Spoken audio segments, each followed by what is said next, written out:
Coming up today, President Park Geun-hye is back in Seoul following a 12-day trip to East Africa and France focused on securing economic cooperation and support for the government's North Korea policies.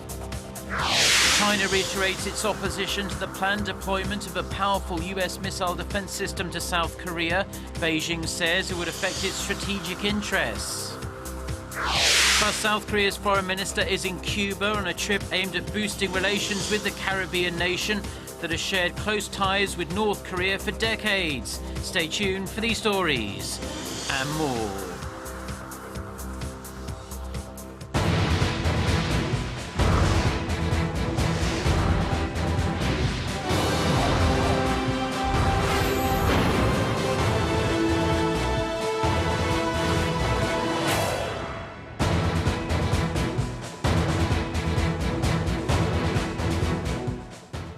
Hello to our viewers around the world. It's 6 a.m. on Monday, June 6th here in Seoul. Thank you for joining us on this Memorial Day in Korea. I'm Mark Broom. Our top story this morning, President Park Geun-hye has returned home. She did so on Sunday from a marathon trip that took her to 3 East African nations and France. There were significant achievements reached in areas from development aid to the creative economy, as well as support for countering North Korea's nuclear and missile threats. Our presidential office correspondent Song Ji-sun starts us off. Building cooperation for the future was the purpose of President Park's marathon tour of 3 East African nations and France. South Korea is eager to jointly foster growth engines with them and share the resulting prosperity they should bring. 한국은 아프리카와 호혜적이고 미래지향적인 경제 협력을 이루어 나가고자 합니다. 저는 프랑스와 협력하에 양국 간 호혜적 발전은 물론 국제 평화와 번영을 위해서도 함께 노력해 가고자 합니다. In East Africa, Seoul came armed with customized development plans for each stop of Ethiopia, Uganda, and Kenya. South Korea will help them build industrial complexes based on their individual needs. In France, the creative economy was the buzzword, with the focus on fostering new industries and startups. Korea, with the African nations and France, sealed ties for mutual growth and cooperation towards the future. The economic cooperation agreements will provide momentum for boosting exports and taking another leap to revive the economy. During the president's trip to Africa, Seoul introduced a brand new development assistance program called Korea Aid, offering mobile healthcare and Korean cultural contents. Seoul and Paris also agreed to jointly assist the development of the African continent. President Park also garnered support in pressing North Korea for its nuclear ambitions. While Kenya and Ethiopia vowed to fully implement the UN sanctions on the regime, Uganda went a step further, cutting all military ties with Pyongyang. France, a vocal opponent of the North's illicit activities, reaffirmed its stern stance against nuclear proliferation. As a permanent member of the UN Security Council, France will work towards reining in North Korea's nuclear provocations, which threaten peace and security in Northeast Asia and the world. Countering the challenge of slowing growth and North Korea's continued provocations, President Park returned home with cooperation from the international community, further cementing her 2 pillars of economy and national security. Song Ji-sun, Arirang News. Now, before flying back to Seoul, President Park Geun-hye made a short stop in the southeastern French city of Grenoble to check out hydrogen-powered cars being tested at a facility there. Our Ian Shin has the details. Grenoble was home to President Park Geun-hye 42 years ago, when she studied at a university in the city. Her return visit was made to underscore the country's cooperation in new high-tech industries, particularly hydrogen fuel cell vehicles. President Park surveyed the hydrogen fuel cell technology at a research institute run by Air Liquide, the world's leading industrial gas company with a 30% share of the global market. With their filters, hydrogen cars can help cleanse the air while reducing fine dust and can travel 600 kilometers on a single charge of 3 minutes. The hydrogen in the fuel cell combines with the oxygen in the air to produce the electricity to power the vehicle without generating any byproducts but water. The French firm also sealed an agreement with Korea's Hyundai Motor for research and development of hydrogen fuel cell vehicles. Hyundai Motor launched the world's first hydrogen vehicle in 2013. 수소 전기차에 관심이 많고 그래서 현대차에서도 이렇게 같이 오셨는데 이제 제가 듣기로는 그 수소 전기차가 충전하는 속도도 굉장히 빠르고 여러 가지 좋은 점이 많은데 이제 그 충전소를 설치하려면 그 구축하는 비용이 상당히 높다고 그래요. 그래서 이제 그런 문제가 해결이 돼야 사실 수소 전기차도 다닐 수가 있지 않을까 하는 생각에서. President Park vowed to relax regulations to support the commercialization of hydrogen fuel cell vehicles. Lee Eun-shin, Arirang News. Now, South Korea's defense chief has won support from France for Seoul's North Korea policies. During talks in Singapore on Sunday, Han Min-gu thanked Jean-Yves Le Drian for his country's initiative in leading the way for European nations to take a more active role in punishing Pyongyang for its continued nuclear missile provocations. The French minister expressed his country's willingness to further strengthen coordination with South Korea to crack down on the rogue regime. The two ministers also touched upon ways to increase cooperation in various areas of national defence. The South Korean defence minister wrapped up his three-day stay in Singapore with a one-on-one with his Swiss counterpart. And North Korea and the deployment to South Korea of a US missile defense system called THAAD dominated discussions Sunday at the final day of Asia's largest annual security meeting. Kim Young-bin filed this report from Singapore. Chinese Admiral Sun Jianguo used a speech to global defense chiefs Sunday to highlight his country's efforts in pursuing a nuclear-free Korean peninsula.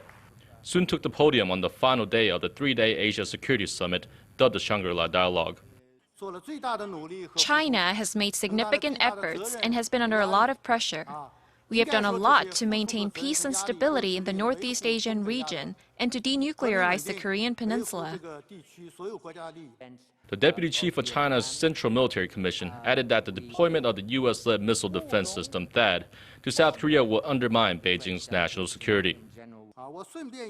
As a serviceman, it is more than clear that the deployment of THAAD far exceeds the scope of defending against North Korea and affects China's security. China claims the U.S. military's THAAD radar system in South Korea could be used to spy on Beijing's military activities, in addition to its stated task of detecting and shooting down North Korean missiles. Seoul and Washington want to deploy THAAD to better protect the South against the ever-growing threat posed by Pyongyang's missile and nuclear program. Seoul and Washington have been actively discussing the possibility of deploying the U.S. sophisticated missile defense system to the Korean peninsula after Pyongyang conducted its fourth nuclear test and intercontinental ballistic missile launch earlier this year.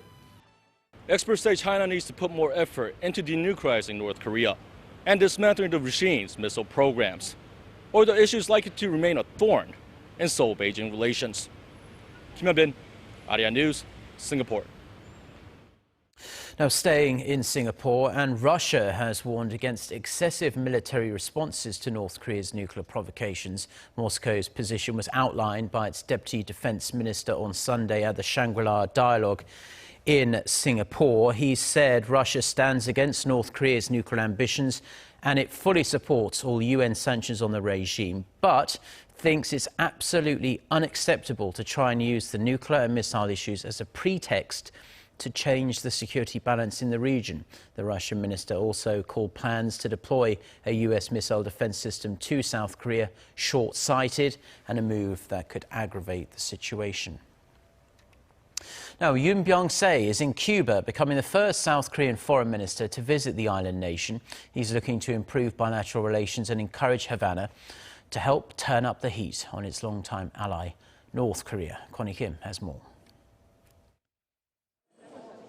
South Korean Foreign Minister Yoon Byung-se is in Cuba on a visit that's being billed as part of Seoul's efforts to lay a foundation for improving bilateral ties with the island nation.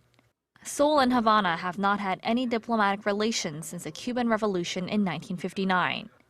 Minister Yoon, who will attend the two-day summit of the Association of Caribbean States, said he is anticipating a good outcome in the long term if the two nations build trust in various fields, seen as an expression of hope for normalization of bilateral diplomatic ties. The Park Geun-hye administration has put in subtle but various efforts to improve relations with Cuba. I believe my visit to Cuba symbolizes that and marks an important milestone in our bilateral relations. Seoul's foreign ministry did not mention the possibility of bilateral talks with high-ranking officials from Cuba. But Yoon's visit is expected to add to the pressure on North Korea, which has had ties to Cuba since 1960. North Korea has recently made efforts to boost ties with Cuba amid stronger international sanctions on Pyongyang. Kim Young-chul, the vice chairman of the Central Committee of the North's ruling Workers' Party, met with Cuban President Raul Castro last month, where the two reaffirmed their cooperative ties. And North Korean leader Kim Jong-un sent his best wishes to Castro on his 85th birthday earlier this month. Speculation in Seoul is that North Korea will continue its efforts to maintain close ties with Cuba to hinder the possible burgeoning diplomatic relationship between Seoul and Havana. Connie Kim, Arirang News. Now, lawmakers look unlikely to vote on the next National Assembly Speaker when the 20th Assembly opens its first extraordinary session on Tuesday. Korea's three major political parties, the ruling Shangri-la Party, the main opposition Minju Party of Korea, and the minor opposition People's Party, disagree on which party should take the coveted speaker spot and the two deputy positions. The three parties are slated to hold a luncheon meeting on this Monday for more talks on the matter. However, with the parties unable to see eye to eye, watchers say there's not much chance the parties will reach an agreement by Tuesday's deadline.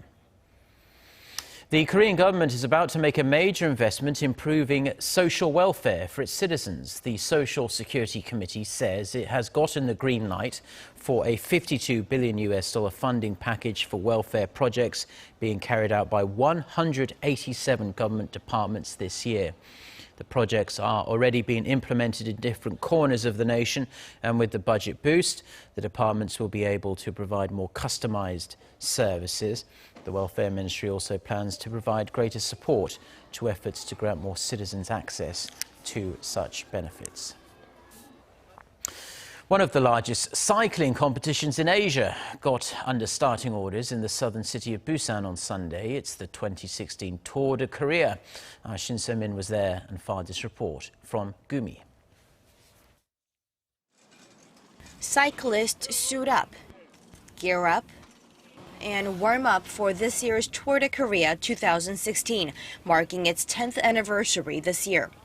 The 1,222-kilometer route stretches across 7 cities. The 200 cyclists took off from the southern port city of Busan on Sunday en route to Gumi in Gyeongsangbuk-do province. The global cycling teams participating this year have once again elevated the competition. But with the race's designation this year as a 2.1 category race on the Asia Tour, the stakes are higher than ever. So the Korea is like now one of the biggest races in the world, to be honest. It's we call it a 2.1 race, so the category of the race is very, very high. We're disappointed. We would prefer to have seen the mountains of Korea more than the flatlands, but it's still a beautiful country and we're going to enjoy our stay here, I'm sure. 6 of the 20 teams are from Korea, while the rest are from around the world. Despite the race being an annual competition, some of the Korean cyclists are taking this year's race much more seriously, given its place in the racing schedule. With this year's Rio Olympics coming up, my record in this competition is all the more important, and I look forward to drawing out a good result. Stages announced every day, and the champion of the entire competition is determined after the times from all 8 stages are tallied. The professional racers, 200 in all, will stage a fierce competition against the backdrop of Korea's picturesque landscapes, ultimately finishing the race in Seoul on June 12th. Shin Se-min, Arirang News, Gumi.